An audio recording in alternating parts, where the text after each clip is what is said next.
The unimaginably horrific nature of the Vietnam War has somewhat made it a go-to occurrence for the use of satire. Films have often shown raw footage from the conflict overlaid with joyful music from the same era, which is to simulate the relative cluelessness and ignorance of mainstream culture, alongside the ironic nature of the melody when related to the subject matter of the lyrics. Some of the most famous comedic one-liners from Hollywood have been created through the topic of Vietnam, and this is because the comical elements are amplified due to the paradox of humor and war. Vietnam was the first war to be continuously caught on film and documented through the media, which gave many the false belief of perceptual understanding as they— I mean, none of that is bloody. I don't know why I can't show that fucking conflict, to be honest. Like, I'm a little worried about it, but it's like,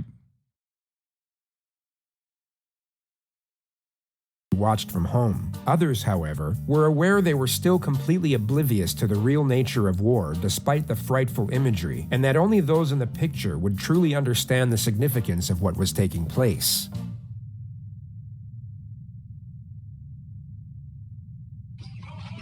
On the fifth day of the battle for Hue, the Marines moved out from the fortified Army compounds which were the original attack, and advanced into the empty, abandoned buildings of what was Hue University.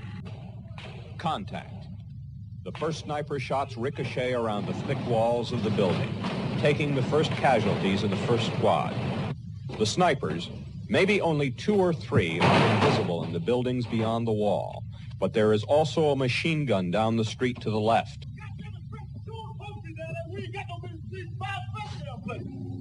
The platoon leader has called— it ain't me. It ain't me.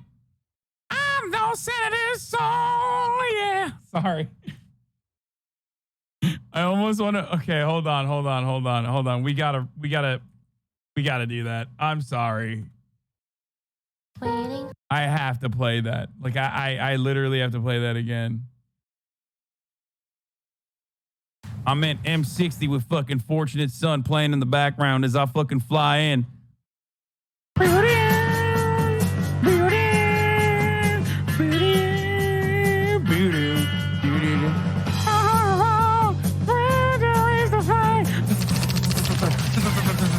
Hell yeah, brother. Yeet, yeet. Get a goddamn bazooka for these fucking hogs, brother. It ain't me. It ain't me. I'm no senator, so yeah. It's my favorite part, dude. It ain't me. It ain't me. It's so stupid. Oh, I don't know why this kills me every time, dude. It ain't me. I'm no senator, so yeah. Oh, it's just so dumb. Oh, Jesus Christ, dude. It's like the haircut and everything. It's just, it's so good.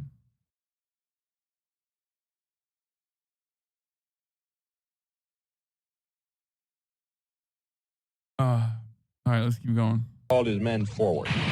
There is to be an assault. Much is left in shambles. The Marines advance building after building. The North Vietnamese retreat building after building, giving up nothing without a fight.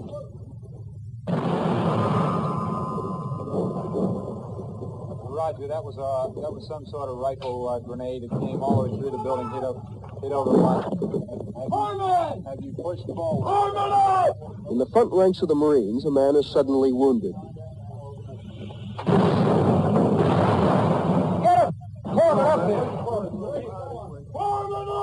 Like he's alive and there's no blood. He's alive and there's no blood. He's been hit in the eye with a shrapnel, but like, I don't know if I can show that or not. No, from an enemy B-40 rocket. Despite the obvious pain, doctors later told him he will not lose the eye.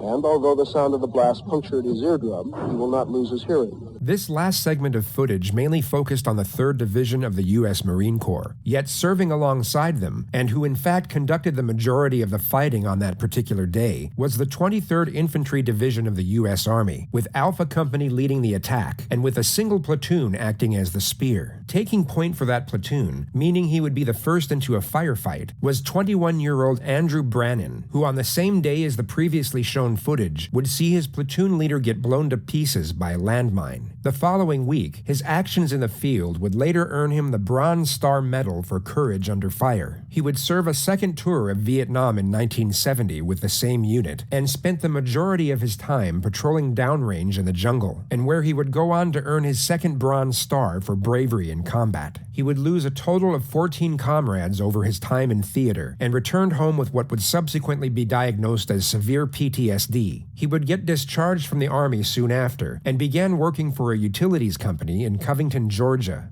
Then tragedy struck. His 31-year-old brother and fellow Vietnam veteran committed suicide. A few months later, his older brother, who also served in Vietnam, was killed in a plane crash while on a training assignment in the Army. This sequence of events caused a mental breakdown, and Andrew locked himself away in his parents' house for almost 2 years. His family found it difficult to engage him in conversation since the war, but after the breakdown, he became manic. He frantically and loudly blurted out the details of his time in combat as if reading from a script. His father would eventually convince him to see a therapist at the local counseling center, who then transferred him to the Veterans Affairs Hospital in Georgia. He was diagnosed with a severe form of PTSD, which had just been added to the DSM, and he was declared 100% disabled. Friends and acquaintances all continued to notice bizarre and scary behavior, which ranged from hyper-conversation with himself to talking loudly at others right next to him as if they were 50 yards away. His family then went out on a limb and got him a dog the following Christmas, which remarkably appeared to lift not only Andrew's spirits, but his cognitive state as well. He called him Moses, and according to the reports, absolutely adored that animal. They would spend the majority of their time together in the woods, and Andrew appeared to be considerably more at peace, even when around other people. The future was beginning to look positive, but it didn't last long.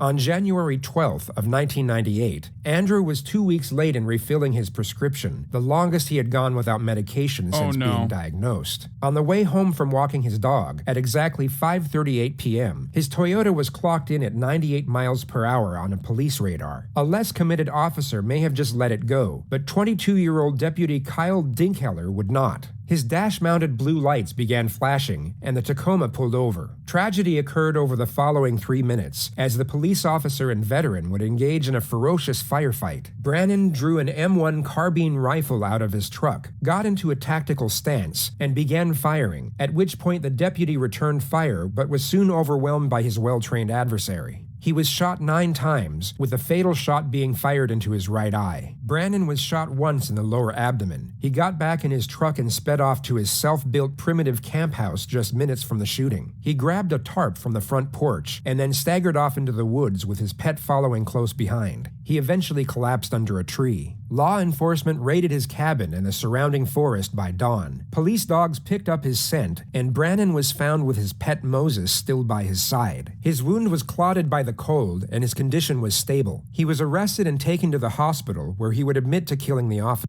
That is remarkably less violent than what cops do to people that kill one of their own nowadays, especially considering he was already in a cabin. I'm surprised they were able to apprehend him without literally setting the cabin on fire, a fate that Christopher Dorner, of course, did not meet. JPEG Mafia sampled this guy? Officer.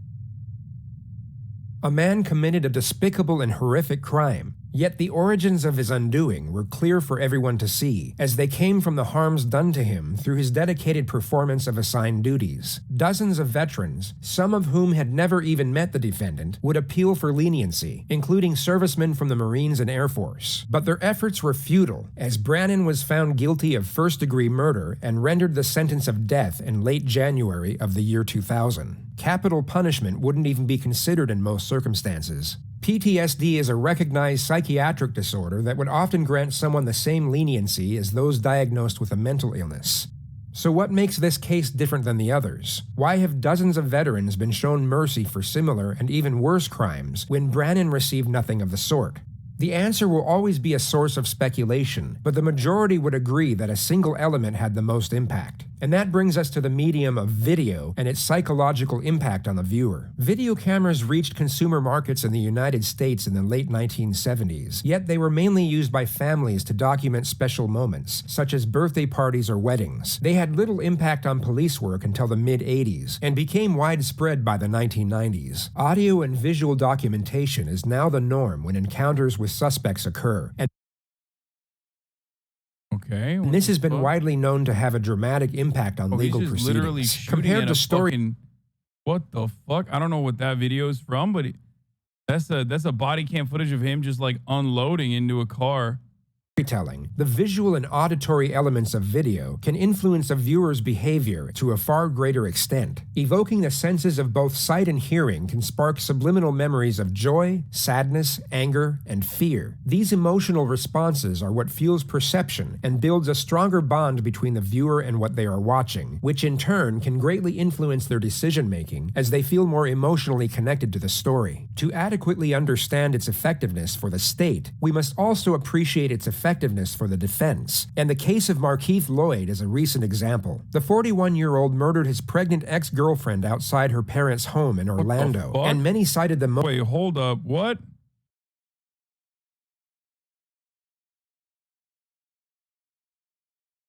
motive as revenge. Look, you ain't learned yet. It's raining. Look, take me home.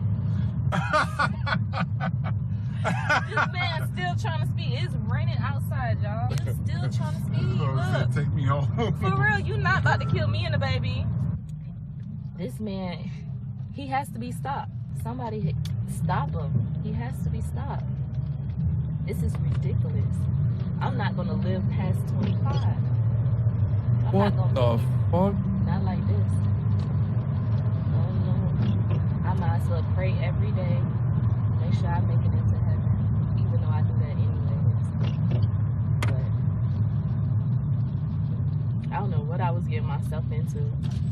I don't know what I signed up for. The 24-year-old mother of two was shot 8 times in her torso, legs, and right foot. Her younger brother was also shot 3 times, but managed to survive. Markeith went on the run, and just under a month later, gunned down 42-year-old police officer Deborah Clayton. She had attempted to arrest the suspect outside a Walmart just 6 miles from the first incident. We can't do anything without you all letting us know what's going on so that we can protect and save our children from violence. And we also, the police is here to help you. We're not here to hurt you, we're here to help you. And if you have any complaints, just follow up with the complaints. And believe me, we will look into them, okay? So don't give up on us despite everything you've seen on the news. We're here for you. So that was the reason for bringing the cops and the community together so we can start having a unity, building these relationships, and trusting each other. I just sat in the car. It was cold that morning, and I was just warming the car up, putting water on my windshield. And that's when I seen Officer Deborah come out to her truck. She parks right in front of the store. And I was just sitting there, and I saw a chick walk up to her. And I physically heard her tell her, the dude that killed that pregnant girl is right there in the store. He's getting ready to come out. And Miss Deborah, as she's walking towards the store, that's when I heard her say, "Hey, you." And to me, all hell broke loose. And I stood up. That's when I stood up when I heard her say, "Hey, you." And I literally watched Markeith Lloyd. All I seen was him run around the post, and I seen him pull his gun out, and they were shooting at each other like a Western movie. Miss Deborah, I want to say, let off about 6 to 7 shots. I don't know exactly. It was crazy that morning. And Mr. Markeith pretty much was trying to unload his gun on her. He was really trying to get rid of her, like it was something personal. And then all of a sudden, I see Miss Deborah fall. I guess that's when she must have called, I got shot or something on her radio, on her walkie-talkie. She was on her back. And as I got ready to run over there, Markeith Lloyd just kept shooting at this lady while she's on the ground. So I'm looking at her body literally jumping off the ground from bullets, of course. He's unloading. He shot at her at least 5 or 6 more times as she's on the ground. And I just took off running.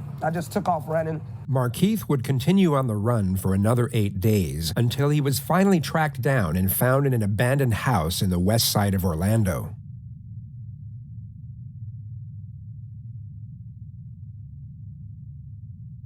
What the fuck?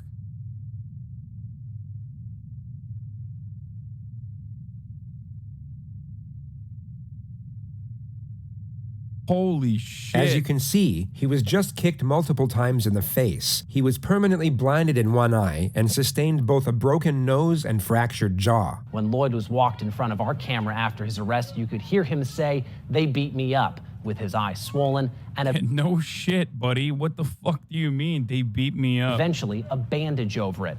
But this report from the state's attorney's office says that force was justified, citing stand your ground. It goes on to say that officers were nervous when Lloyd surrendered and that he was wearing a bulletproof Yeah, right, dude. Okay. Like, there's a little bit of blood. It's and that fine, he might I still think, have a but gun still. on him and that he might try to grab an officer. Like, let's be real, okay? I don't think they were legitimately worried. That's why they kicked him in the head, okay? They're just like, one, he killed his pregnant girlfriend, and then two, he killed a cop. Like, of course they're gonna fucking beat his ass. I'm surprised they didn't shoot and kill him. Stand your ground. That's so funny. Like, I mean, it's, yeah, sorry, we were doing stand your ground, sir. He's like crawling on the ground, dude. What the fuck? Oh, dude. Okay, look. That's no. They were getting a couple in. Like, he's a gigantic piece of shit.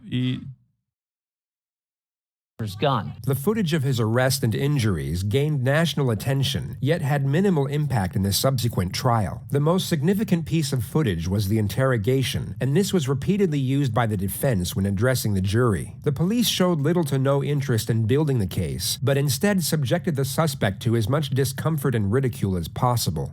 Yeah, I mean, cops are fucking pieces of shit. Like, they are. In this case, it's a little bit different. You still shouldn't do it, but, you know.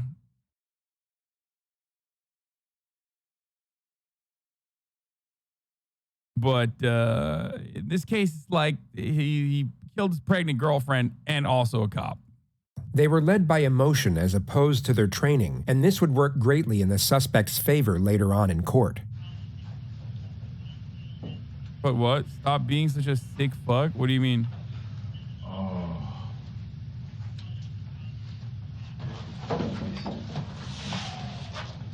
Bro, how did this case jumped from like,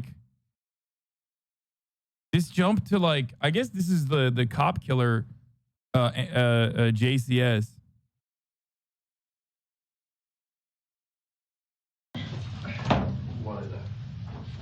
Markeith, I'm Detective Cadis with Orlando Police. We'll talk about that here in a second. Okay. Can you sit up and tell me your name? We're here already, man. This part of the story is already written. We're gonna move forward from here. You write the rest. But what I don't want is for me to give you respect and for you to treat me like I'm a punk. You can't even sit up and look at me. Bro, y'all just beat my ass. I don't want to hear that. Markeith, ain't nobody in this room beat your ass. You worry about how you feeling right now, okay? Well, tell me something, man. What goes through your mind when you think about your baby in that belly and not living anymore? That baby died because of the actions that happened that day. So you worry about you, that is gonna heal. Doesn't matter how you justify it. Don't defend thuggish behavior by police. It says a disgusting precedent. I fully agree. They should not. I agree with you. That's why I said, like, it's just fucking cops are behaving like fucking assholes. Like, it's this is the kind of attitude that also allows cops to behave this way whenever they assume someone is a criminal when that person is not a criminal. You can't play judge, jury, and executioner. This is a big part of the fucking problem with policing in this country. That's why we have these sorts of rules and accountability. Chad, Hasan was shitting on cops yesterday. Where were you there then? Yeah. This guy's a fucking monster, okay? So it's a difficult instance to have like some kind of sympathy, but heal. That you might get a scar. You know what? In 3 days you'll be eating fine. That baby is dead. You talking all this shit about how badass you are, but when the officers confront you in the house on Lescott, what'd you do? All right, man. We're all right. Bye. You bitched out. So you get confronted by a female at the front door with your unborn child in her. What do? You light her up. Sergeant Clayton's trying to do her job and tell you what to do. What do? You hide behind a pillar and you light her up. Because you a bitch in body armor. For the first time in your life, a man just like you stands right in front of your face and tells you the truth. Because in the street, you say what you want and motherfuckers don't do shit because they scare you. I'm not scared of you. I'm telling you the truth, and you can't handle that. You cannot handle. I mean, like, if you're not afraid of them, just, take the cuffs off. Like, let's be real. Like, yeah, this is a terrible interrogation. I'm surprised this case wasn't thrown out, dude. This is ridiculous. Like, leave it up to the fucking American Police Department in Florida to still have like wrongdoing and fault in a case where they're literally apprehending and interrogating a dude who killed his pregnant wife and then another cop. Like, just leave it up to the fucking Florida police to still how are you going to let this guy garner any kind of fucking not even sympathy, but how do you let this guy get an opportunity to even defend himself? Because a grown-ass man like you, Miggy, is telling you the truth to your face, and you can't even talk. You want a little freaking Band-Aid on your face. That's a ass move, and you know it. You worry about the little blood coming from your face. You give a shit at all to that woman who's probably one of the truly nicest, biggest heart police officers I've ever met in my life. A woman who truly gave a shit about this community, who truly got into this line of work to make the community a better place. So that's what I was going to say. Some cops, and I've talked about this before, some cops legitimately join the police force because they think that they can do good. Okay? Maybe throughout their career, they get hardened and no longer it can operate that way. But I love that this guy recognizes that and literally says, you killed one of the nicest cops who truly joined to make the community better, implying that a lot of cops literally do not care about that, okay? You're like, you killed the one fucking good cop. He's literally just admitting, he's like, unlike us, we're fucking assholes, okay? You killed the one good cop. We're fucking assholes. Place. You ever heard one bad apple? This is the one good apple, and you fucking killed her. You shot her down like a fucking dog because you're a little goddamn pussy. Okay? Do you want anything to say to that family? Your mom. Huh? Your mama. Whatever, dude. You're a little bitch and you know it. You want to say anything to that family? Do you want to say anything to that family? Your dad would be thankful to get some respect and you disrespect more. What respect do you deserve? You call a guy with a gun and body armor gunning down a pregnant woman and taking a police officer by surprise a tough guy? Wait, no, I'm not saying he's a tough guy. What? Where did I say that? Yo, chat, let me ask you something. Do you guys you can watch the video on your own and then act like I'm coming up with weird shit that I've never said?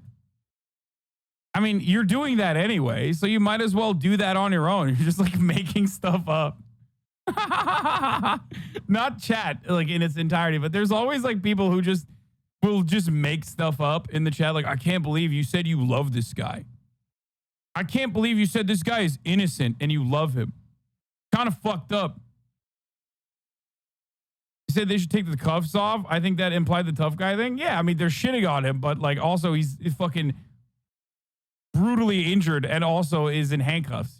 This guy's portraying himself as a macho man. I'm not saying he's a tough guy, but a little bit easier to say that when, the guy's literally fucking dying in front of you and handcuffed. You deserve the respect of any rabid dog on the street. All right, well, go on then. What the fuck you still in front of me for then? The time right now is going to be... Open your eyes, Markeith. Notice how I never said that he was a tough guy, though? He's a big tough guy. Notice how that didn't happen? That's what I'm saying. You're putting words in my mouth. Open your eyes. That was a true angel right there you put down. It was a true angel you put down because you're a pointless little fucking dog. Okay? How about not platform killers and their motives for profit?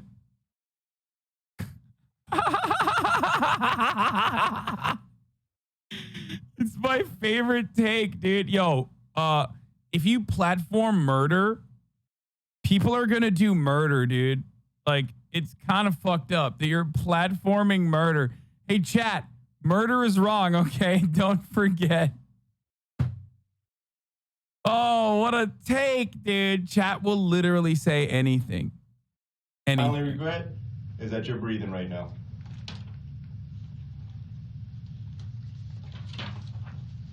You get what you got coming. Legendary. I thought you were really gonna put up a fight. I don't fear nothing. You don't fear nothing. You know what? Beat this case. Put me in the street. Beat the case. That's what you gotta do. Beat the case. Beat the case. Because there will be another day. And you know what next time is gonna happen? He's not gonna be Sergeant Clayton. He's gonna be somebody like me. You just rap. Lloyd's attorneys plan to use an insanity defense, they say, but at the center of today's hearing was new video showing the moments after Lloyd's arrest that has... Before I watched JCS, murder rate was 0. Since I started watching JCS, everybody's getting murdered, dude.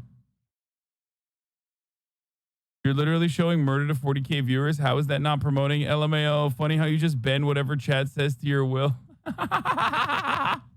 Guys. One day I'll be done with JCS videos. Murder rate dropped to 0. Oh, Jesus Christ, dude.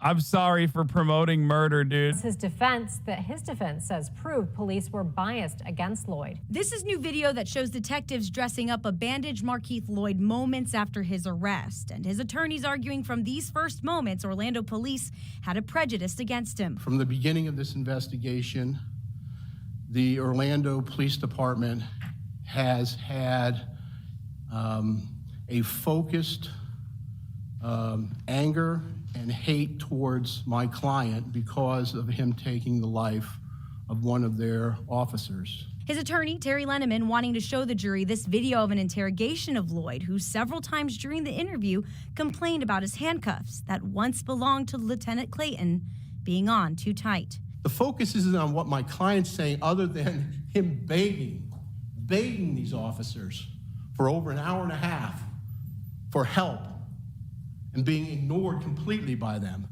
and mocked and laughed. I have to pee so bad. Other things. Breaking news right now at 12:30 here on Eyewitness News at noon. This is live from the Orange County Courthouse where the jury's recommendation. But I can't because, like, the fucking footage, like, I need to make sure that this footage is not shown. You know what I mean? There's, like, parts of it that might be bad. The sentence for this man, Markeith Lloyd, is about to be announced. We, the jury, unanimously find that the aggravating factors are sufficient to warrant a possible sentence of death. No. Dated this 23rd day of October, year 2019, in Orange County, Florida, signed by the foreperson. Markeith was spared the death penalty and sentenced to life in prison instead. With all the factors considered, it came as a shock to the wider public. Yet those who were following the trial closely weren't as surprised, as the alleged police negligence during his interrogation was drummed into the jury at the later stages. Had the jury simply been told of the interrogator's conduct, as opposed to witnessing it with their own eyes, the outcome of the trial may have gone different, and Markeith could have been sitting on death row at this very moment. Video. It resonates.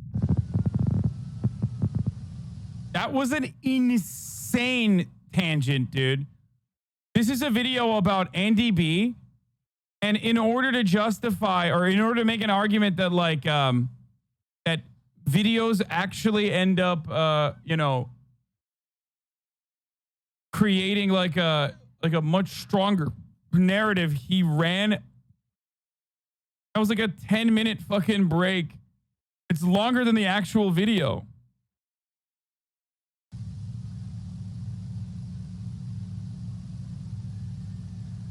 How the fuck was he doing 98? Ah, it's the Toyota Hilux, I think.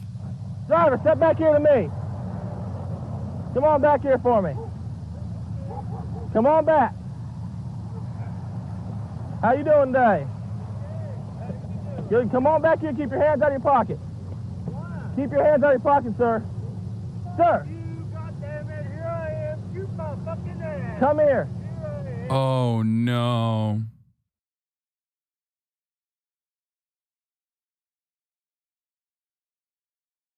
Don't watch, you'll get banned? What do you mean? Why would I get banned? There's no, it doesn't show the... It doesn't show the actual fucking... This is the video every cop watches that makes them pull their gun first. They cut the screaming out, chat. Stop freaking out.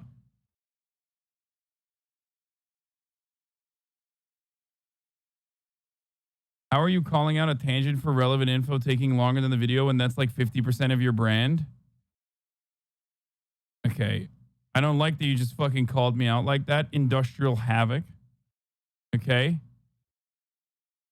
Another part of my brand is running the fucking top of the hour ad breaks, though, right before a pivotal moment like this to bait you into fucking subscribing so you can have an ad-free broadcasting experience. Oh. I'm just kidding. I'll probably wait, but regardless, top of the hour, every hour, it's time for a 60-second ad break.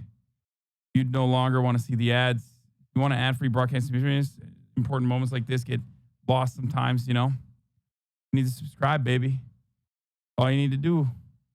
And you can do it for free. Yeah. No, it punishes the poor, so we appreciate you waiting for us losers. Sorry, dude. Why don't you fucking slide on the Indeed scale, dude? Make it slide to the more expensive side. But yeah, Primes are free, or you can use a VPN or an ad block. Here's the ad break now. Now I'm gonna go pee while this waits. While this.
God, my legs are on fire, dude.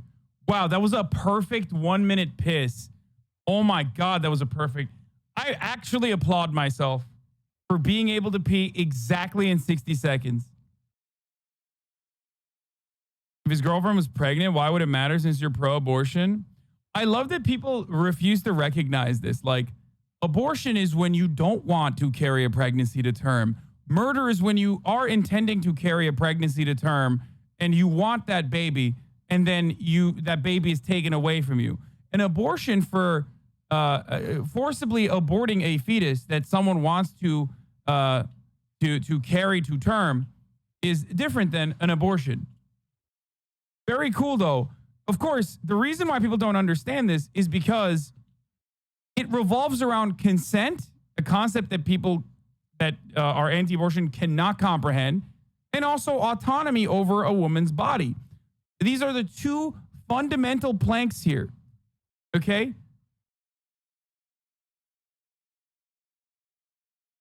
It's a choice, a woman's choice in that situation. That's kind of the whole reason.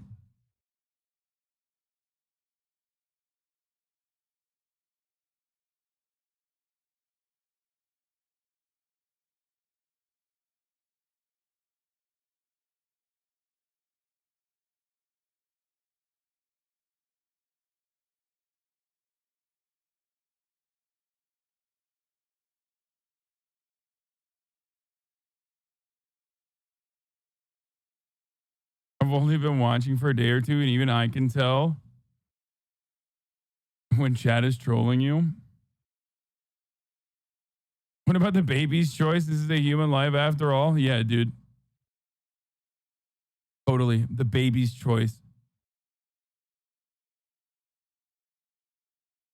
Okay, let's keep going.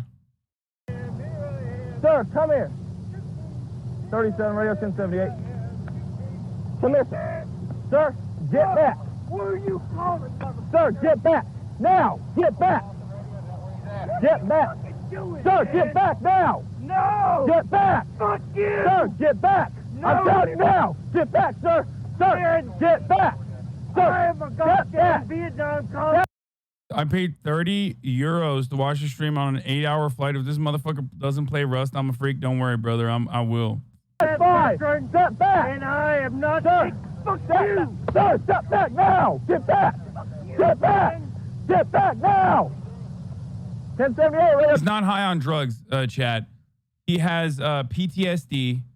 He's on 100% disability from the VA. He's a Vietnam War veteran, and he is like, he hasn't taken his medication and having a breakdown. Basically, he hasn't taken his medication for like a super long time. So he's snapping. That's what you're watching. Someone. 1078 means need backup urgent. If JCS actually shows this, then warning, the audio is incredibly horrifying, and I'm someone who usually is not shy to watch stuff like this. 1018. Sir, step back now. Sir, get back now. I'm actually surprised the cop didn't shoot him up to this point. 16. Sir, get back. Get out of the car now. Sir, get out of the car.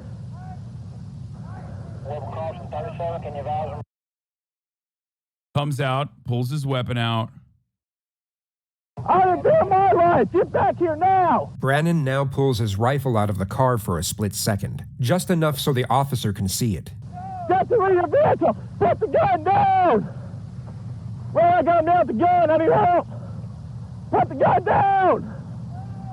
Brannon has purposefully let the officer know he is armed and has now stuck his head up in the line of fire twice. The officer is well within his right to shoot at this point, and Brannon would know this. In the next moment, he will jerk his head up in an abrupt manner as if he's about to fire, but doesn't. Put it down now! He now keeps his head in the line of fire for over 10 seconds while disobeying the orders to drop his weapon. One could safely assume that he is trying to commit suicide at this moment.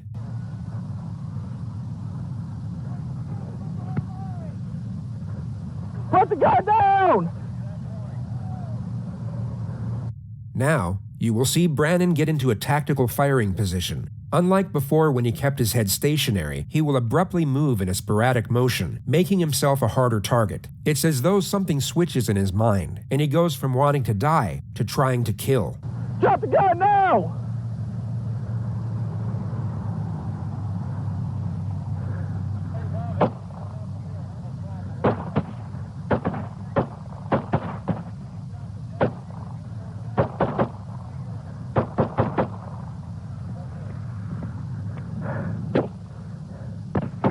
Jesus fucking Christ, dude. He's literally dodging bullets, dude. That's insane.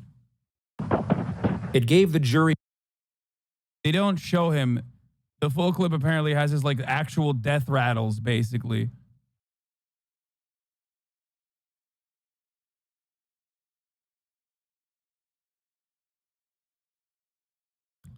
Chat, that's not training, okay? He's jiggle peeking and shit. That's not military training. That's going to Vietnam is different than getting like actual training to be a good shooter, okay? That's fucking, you survived war. That's what that is. He's running around like a fucking Rainbow Six player strats. That's it. That's like different than just like literally getting a proper training.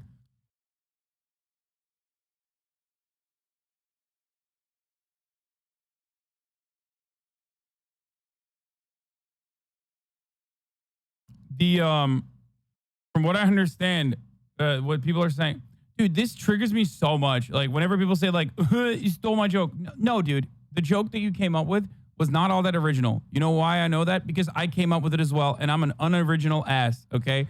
Stop thinking that like I steal every fucking joke from chat.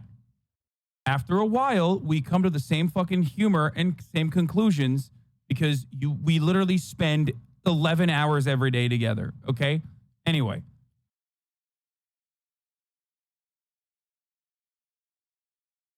As I was saying,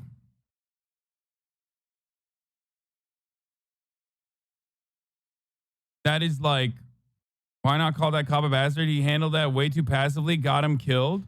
No, I think that cop wasn't being an asshole at all. Like he was actually doing the right thing. Except just like seeing psychopathic murderers and rapists should not change my convictions about how we should still focus on rehabilitation over incarceration.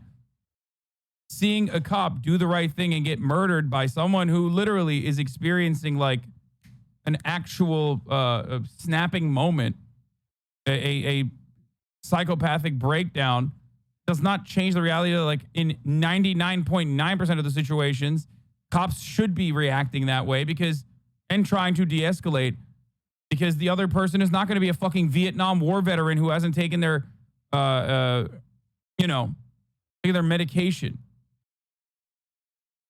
That video was sampled in a song called I Just Killed a Cop, Now I'm Horny by JPEG Mafia. It's actually a good song. And even in that situation, there's like, he should have de-escalated. I know that most people look at that and go, the cop should have shot him immediately. The cop should have shot him immediately. Okay? There is a point that he should have shot, which is when he pulls out his gun. He knows he pulled out his gun. That's the point where it's like, it's fair play at that. It's fair game. Okay? But leading up to that point, there are still multiple things that a cop can do to try to de-escalate the situation. Not yelling at the guy who is clearly in like not the appropriate mental. What? Quit talking over veteran voices. Honestly, they go through so much shit on home by every institution. When they come back, they have a hard time getting medical therapeutic help, and a lot of them get diagnosed with terminal cases of being unable to avoid the ads.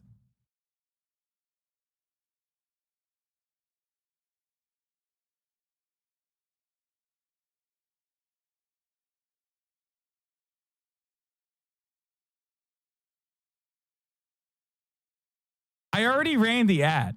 That's the worst part. Like, I ran the ad already.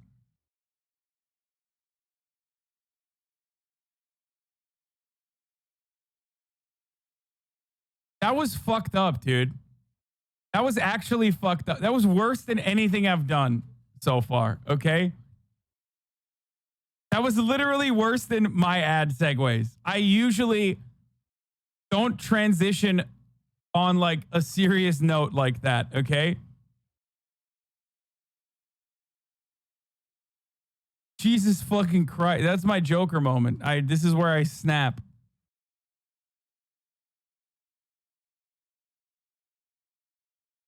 Tunnel vision focus on the tragic demise of a police officer, while the origins of a soldier's psychological undoing were driven into the dark and out of sight. Nearly 15 years later, on January 13th, 2015, the state of Georgia executed Andrew Bron by lethal injection.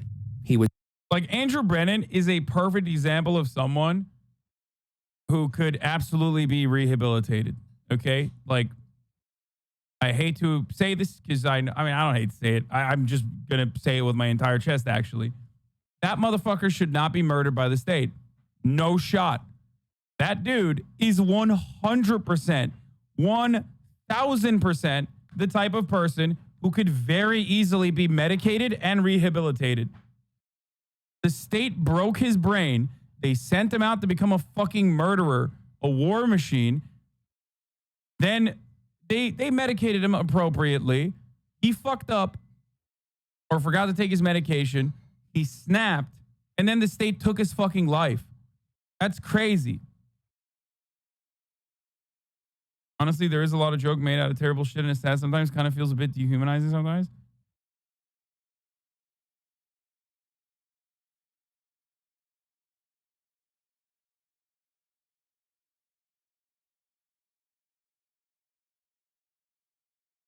What makes the situation so different from the guy with the brain bleed? Because it's not real. Because that wasn't real. You literally missed the point of the guy with the brain bleed, okay? Why do we have empathy for one and not the other? They both killed cops. Genuine question. A lot of people in this chat don't give a fuck that the cop died. You dumbass. You dumbass.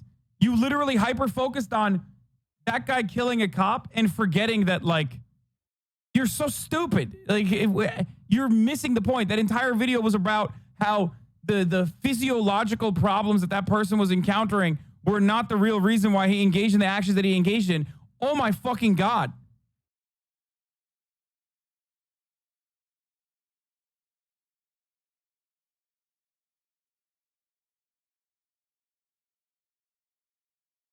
This is quite literally not Rust.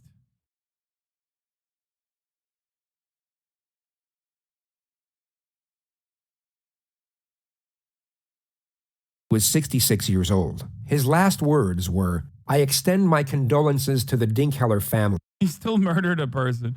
Oh shit, never mind, dude. If you murder a person, you should get murdered. Actually, some of you literally believe that, which is why I should not let that hanging. That's fucked up. If murder is wrong, and it is, then the state should not do it. Okay?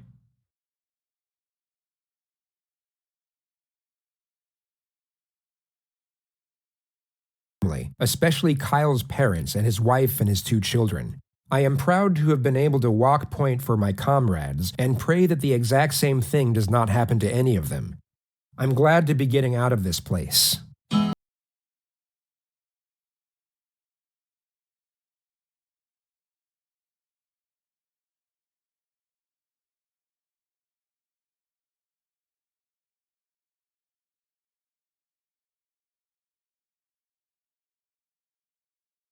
Subscribe and hit that bell so you don't miss out on any future videos.